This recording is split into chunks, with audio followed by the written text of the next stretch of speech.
Hello, this is Dr. Adam Kopsky here at Advanced Rehab and Medical, and this is part 2 of our 1 of 2 series. So last week we had the whiteboard topic of what is a disc lesion. So it's just a continuum of the disc bulging, herniating, and rupture. And what I want to do today is go over some effective exercises you can do at home if you're experiencing some sciatic issues down the back of your leg that predominantly happen at L4 or 5 or L5 S1. So if you know you have a disc herniation that has affected you at those levels, I'm going to show you right here some 2 effective exercises that may help you. So the first one I'm going to show here is what we call a sciatic nerve floss. And so what you want to have is the affected side of your leg pain up. And so just like we're going to do, like you floss your teeth, you're going to be flossing that nerve. So what you want to do is you're going to bring your affected leg up like this while you simultaneously bring your head back.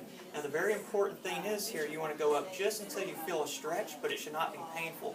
Right up until you feel the pain, you want to back off and come back into the starting position.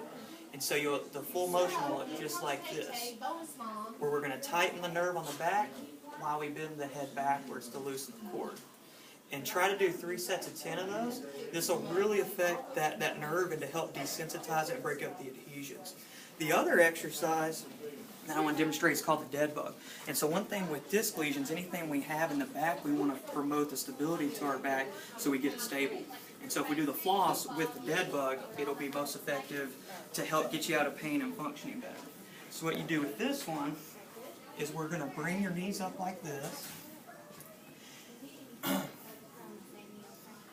Let me get my bearing straight here.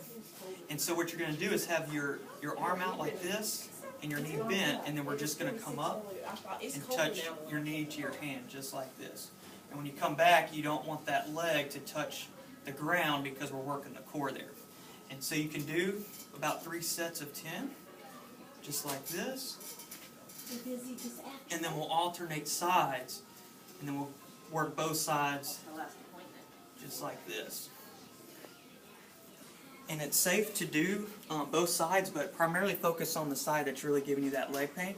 If you have any questions, please don't hesitate to come in, call, and be sure to ask myself or one of the staff members. We're here to help. We don't want you suffering with the pain. So I hope this was helpful, and we look forward to hearing from you.